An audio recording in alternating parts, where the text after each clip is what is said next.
This is TLC to go. Welcome back to the Deep Dive.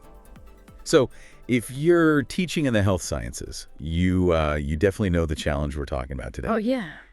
How do you keep students truly locked in? I mean, genuinely invested when the subjects are so dense, always changing, and let's be honest, the stakes are incredibly high. Right. It's not just about cramming facts. Exactly. It's more than just getting them through the sheer volume. It's about making sure they connect with it, really internalize it so they can use it under pressure, and, come out ready for those really demanding environments, emotionally, cognitively, the whole package. Yeah. How do we make sure they're becoming resilient, adaptable, and compassionate professionals, not just passing tests? That's the core question. So today, that's our mission.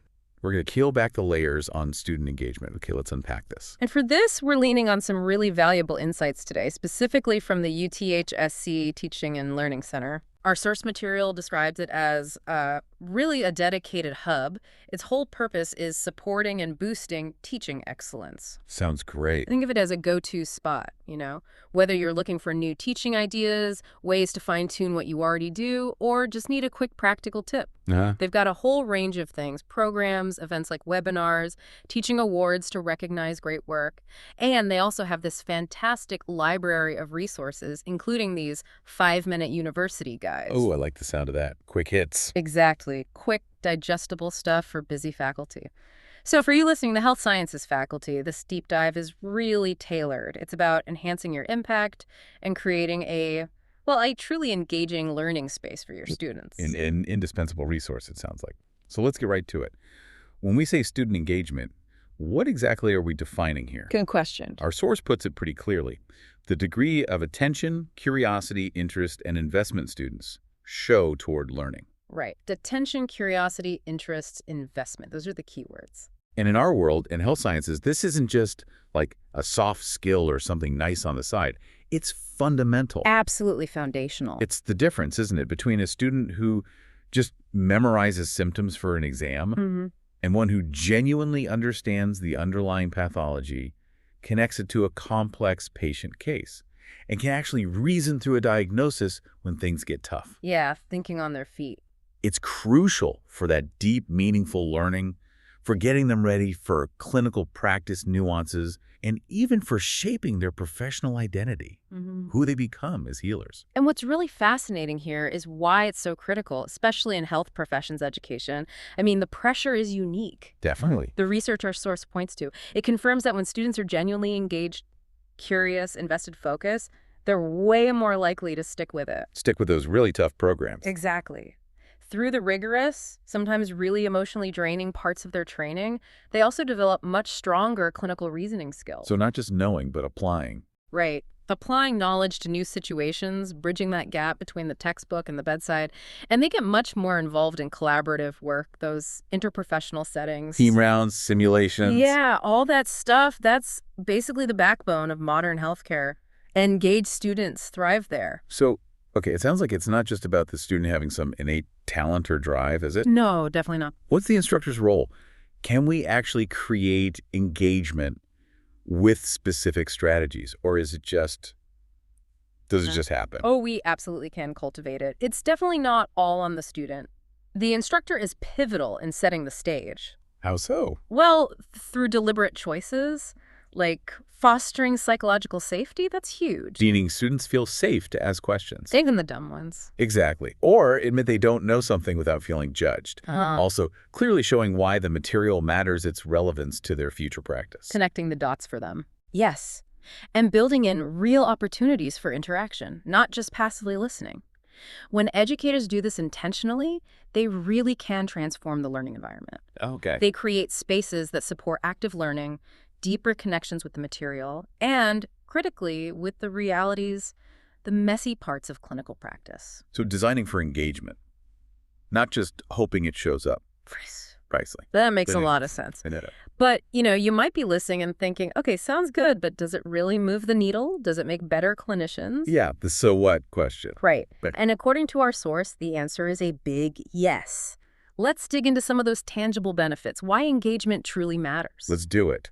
The first big one is that engagement promotes deep learning and clinical reasoning. Okay. Think about it. Engaged students, they're not just sitting back. They're wrestling with the problems. Active, not passive. Right. They're thinking it reflectively, asking why and what if. Yep. They're tackling tasks that actually mimic the clinical challenges they'll face. Exactly. Things like that. It's not just adding facts to their memory banks. It's changing how they think. It's like their brains are rewiring for real-time clinical problem solving. So knowing about something versus knowing how to act on it. That's a great way to put it. It's about being prepared for the pressure cooker of practice. And I guess when students are learning that deeply, it probably helps them stick around, right? Yeah. For the tough times. Absolutely. That leads straight into the second benefit, improved persistence and academic performance. Makes sense. These programs are demanding. Incredibly so, cognitively, emotionally, especially when they start seeing real patients. Yeah. When students are engaged, when they feel connected and see the purpose, it fuels their motivation. Yeah. It helps them push through those moments of doubt or struggle. It's like checking out. Right. Instead of disengaging or, worst case, dropping out, that sustained motivation is critical in these high-stakes programs. It builds resilience. Which is vital for safe practice down the line. Definitely. And connecting this to the bigger picture of healthcare, the third benefit is huge. Engagement supports team-based and collaborative practice. Teamwork. Can't escape it in healthcare. Nope. It's fundamental. And when students are actively engaged, especially in group work or collaborative activities, it naturally builds those essential skills. Like communication, respect. Exactly. Better communication, more respect for different perspectives, better shared decision-making with peers. I can see that. Think about a simulation. An engaged student isn't just waiting for their turn. They're listening, contributing, adapting to teammates. Right. They're in it. Yes.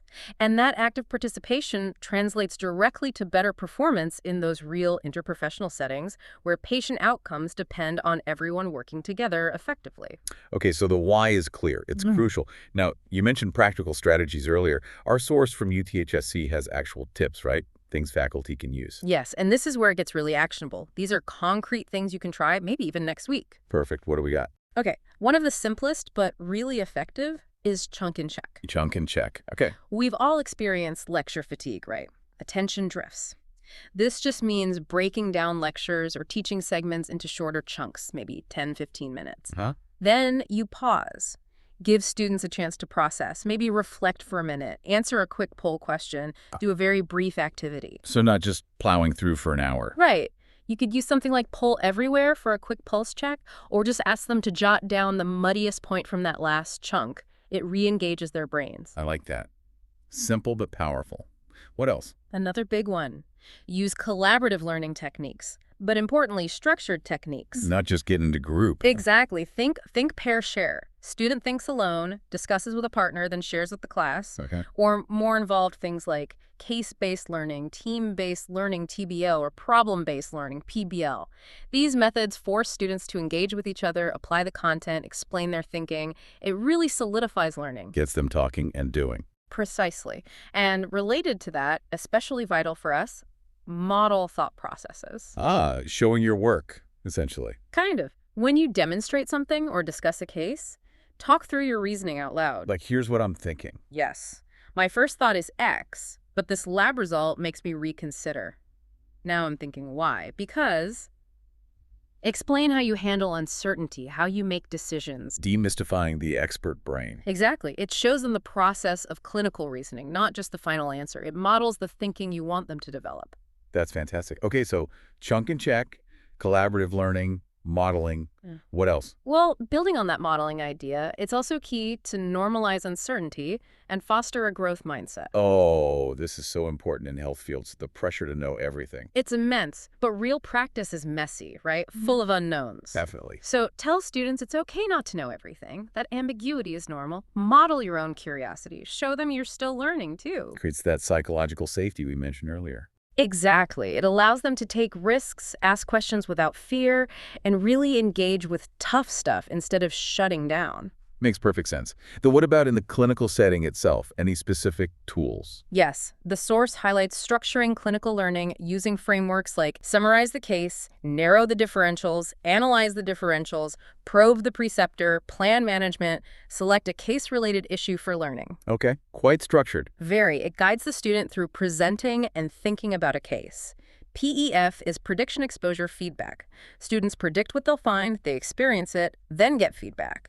Making them commit beforehand. Right. Both frameworks promote structured engagement, critical thinking, and build autonomy in clinical reasoning. They're not just passively observing. Excellent. And the last tip? This one might seem obvious, but it's incredibly powerful. Share your passion and personality. Be human. Yes. Students connect with instructors who are genuinely enthusiastic and authentic. Share relevant personal stories, maybe a tough case that taught you something important. Use a bit of appropriate humor, maybe even show some vulnerability when discussing challenges. It helps students connect with the material emotionally and with you as a mentor. Builds that relationship. It really does. You become more than just an information source. Okay, those are some really concrete, useful tips. Yeah, definitely practical things. Which actually raises a question for you listening right now. Out of all those ideas, which one feels like something you could realistically try, maybe even in your next class or clinical session? That's a great challenge. Just pick one to start. And if you do want to go deeper, the source material also points towards more resources, doesn't it? It does. For digging deeper externally, the UTHSC TLC resource mentions a couple of good places. The Center for Teaching and Learning at the University of Colorado, they have great stuff on facilitating and assessing engagement. And particularly relevant now, the Center for Innovative Teaching and Learning at Northern Illinois University has specific tips for boosting engagement in online courses. Oh, that's very useful. And internal UTHSC resources. Yes, if you have access to the TLC library there, they specifically call out 2 books, James Lang's Small Teaching. Heard great things about that one. Small changes, big impact. Exactly. And also Danan and Owen's The Student Engagement Handbook. Both sound like excellent follow-ups. Good recommendations. Yeah, definitely view these as starting points. Ways to keep developing your own practice around student engagement. The more you explore, the more tools you'll have. So wrapping this up, what's the big takeaway here? When we pull all this together from the UTHSC resource. I think it's pretty clear. Yeah. These intentional strategies for engagement, they aren't just, nice to haves. Not optional extras? Right. They're absolutely essential. Essential for developing capable, confident, collaborative health pros who are ready for today's complex practice. Because these strategies directly impact learning, persistence, That's teamwork. crucial stuff. Yeah. Deep learning, sticking with it, working effectively in teams. It all ties back to being engaged. It's foundational for patient safety, for quality care. Absolutely. And maybe a final thought to leave you with, something to mull over. Please. Beyond the immediate classroom benefits, think bigger picture. What if there was a consistent institution-wide focus on really cultivating this kind of deep student engagement? How might that fundamentally change the future of healthcare? Not just creating skilled clinicians, but fostering innovators, compassionate leaders, true lifelong learners ready for whatever tomorrow brings. Wow. That's a powerful thought. Transforming the whole landscape through how we teach. Something to consider. It really is a fantastic vision. Well, thank you for joining us on this deep dive into student engagement in the health sciences, drawing from the great work at the UTHSC Teaching and Learning Center. We really hope you found these ideas and tips useful for your own teaching. Hope so too. And we'd love for you to join us again for other deep dives into fascinating topics and source materials. Until next time.